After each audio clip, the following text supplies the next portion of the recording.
just knows how to do one thing. And that's just basically, part of my French, but work his ass off. Like, he works extremely hard. Like, there's no telling this kid, like, hey, get to work, you're slacking. We don't even do that with this kid. He just goes at it. Whatever he does in life, he's going to be really successful. Because if you learn how to work and you learn how to get up when things are not working well, like this kid does, super successful kid. It's just a matter of time. Julian Arias.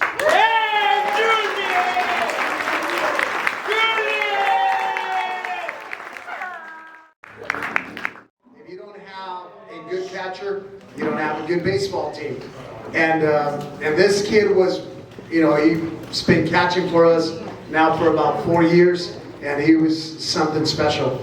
He could do it all. He could block, he could frame, he could receive, he can throw. So Miguel Ulloa. Here's another kid that when he sets his mind to something, he really goes all out to try to reach that goal. We need more kids like that. Just because a lot of the times I feel our kids sell themselves short. They feel that they might not be as good as the person in the other school or whatnot. But this kid, he doesn't lack confidence. Being a left-hander, there's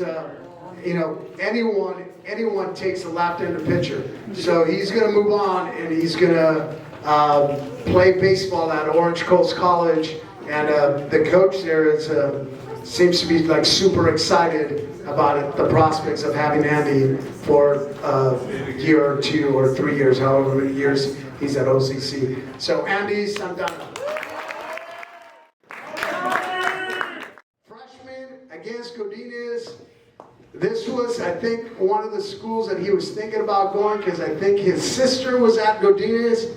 And we open up the season against Godinez, and here comes his, little popper back then, because he was a freshman, and he 5 for 5, right? He goes 5 for 5 on the very first day. This guy, he can swing it. He's strong. He can drive the ball. Out of all the kids that we have here, when he hits the ball right, it sounds different than the rest, for sure. Like it's like a man hitting the ball. I don't think I've ever had many kids with the type of pop and the way the ball comes out of his bat as Ismael Valverde.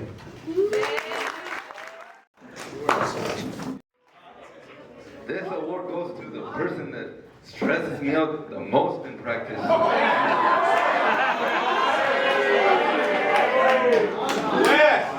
Wes? No, not Wes.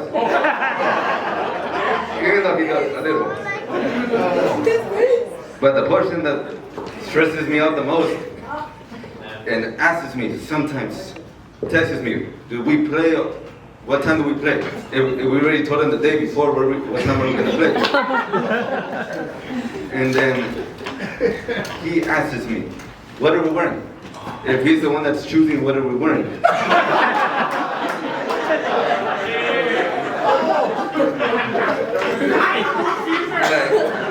Like Teddy mentioned that I always put balls in the machine for bunts. This guy always stresses me out. How's his mom?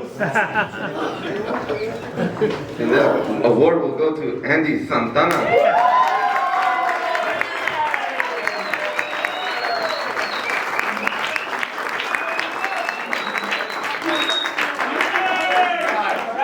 Caesar's stressing me out because he didn't let anyone know what the award was. Andy Santana was chosen as the Coast League Pitcher of the Year.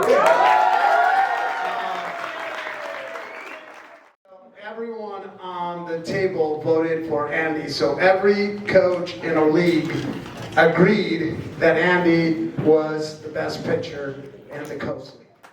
think he pitched about 33 innings in league, and he struck out 65. If you guys do the math really quickly, he was striking out pretty much 2 hitters for every 3 outs that he was getting. That's pretty remarkable.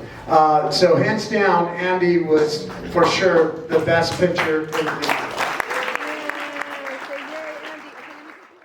The world came down on him. It's over. I can't do it anymore. Why do I need to play if I can't play in the field? Whatever. They come up with all sorts of excuses. Not this kid. This kid just figured, if I can't catch, it's okay. If I can't pitch, it's okay. I can still swing the bat, and I'm going to do anything possible to help the team win by me swinging the bat. If I got to be a coach to bopper in the dugout and coach him up on catching, that's what I will do. And that is the true mark of a MVP, of a most valuable player. Someone who does it not only with the bat and the glove and the arm, but in many other ways. And he was doing that, and then he continued to do that even after his injury. So for that reason, I'm really super proud of his selection as the Coast League Most Valuable Player to Miguel Ulloa.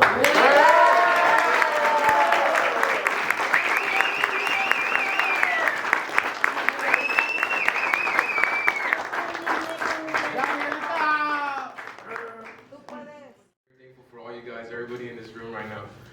And I also want to give thanks to my dad over there. My dad's been coaching me since I was 4 years old. And over here, a guy I consider a second dad too, Carlos. He's seen me grow up, and he's seen me become the man I am, or the man I'm becoming. And I just want to give thanks to both those guys. I just want to give thanks to my class. You know, I grew up with these guys, most of these guys. I mean, I met Andy when we were in diapers. Julian, I met him when we were still little. Everybody here, even the guys I just met my freshman year, these guys mean the world to me. And then to my underclassmen, I talked to most of you guys.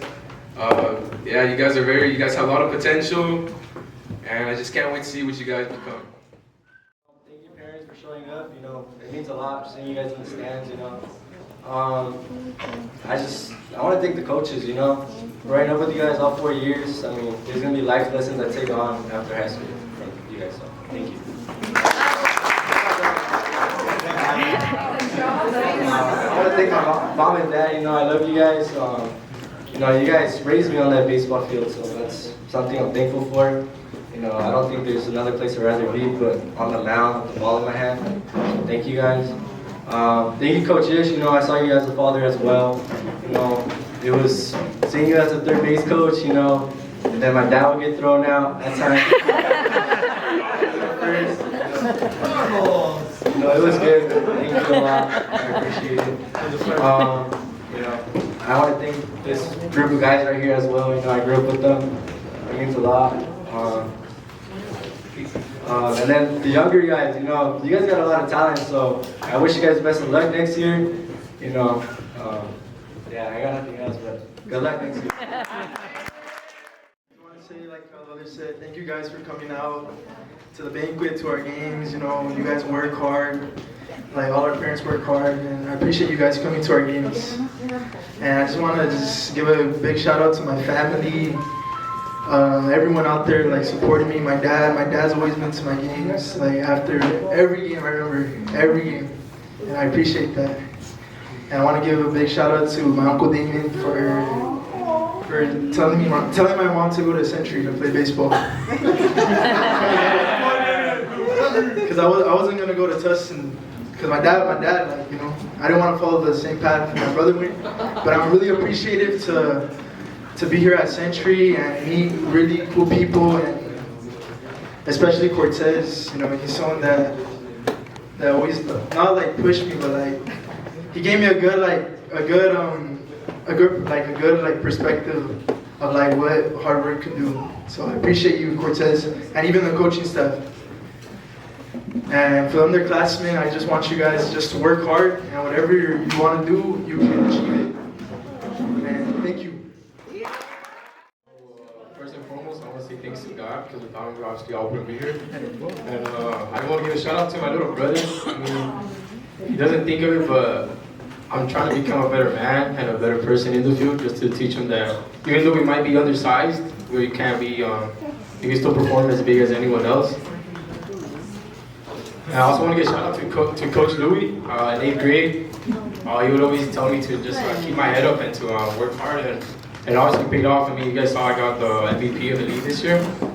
And also to Cortez, you know. I still remember when we were in the Madison Park when I didn't slide at second, third home, and they made me take 2 steps and slide from the dugout to the fence. I was mad as hell, but it taught me a real lesson, you know. And to the underclassmen, I just want to say thank you guys for always creating new memories. And to Bopper, keep on working, bro. I just want to say thank you to all these guys right here. I mean, we obviously spent the last 4 years together. I mean, I consider every single one of them as brothers. I just want to thank all my coaches for always being there for me, especially Cortez for letting me back on the team, even though I didn't have the best of grades. And for my mom for always being there for me every game throughout my freshman year all the way till now. And to all the seniors, always sorry I couldn't do it all for you. All my brothers for. I want to give a really big shout out to my dad for always trying to get out of work whenever he can, finding a way to make it to my games. I really appreciate it. And I want to thank my coaches. They really have taught me a lot of life lessons, and I'm for sure going to take them in life. I'm never going to break them. Thank you, Cortez, too. Taught me a lot. Coaches, thank you. Wes, thank you for opening my Apex classes. And then to the parents, I want to thank you guys for being at every game, supporting each other. Those 19s, we got cold, and it was really comforting to know you guys were there. Even though I didn't see you, I was on the bench, but it was comforting. And then to the young guys, I just hope you guys enjoyed your years playing baseball as much as I did. Thank you to all the coaches, especially Cortez, being patient with me.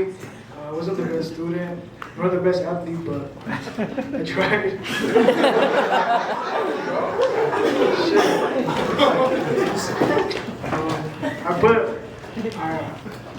I now realize, I'm sorry to Cortez for everything I put him through. As a freshman or sophomore, I peed in the locker room. I feel bad. Should have not put him through that, but yeah, thank you.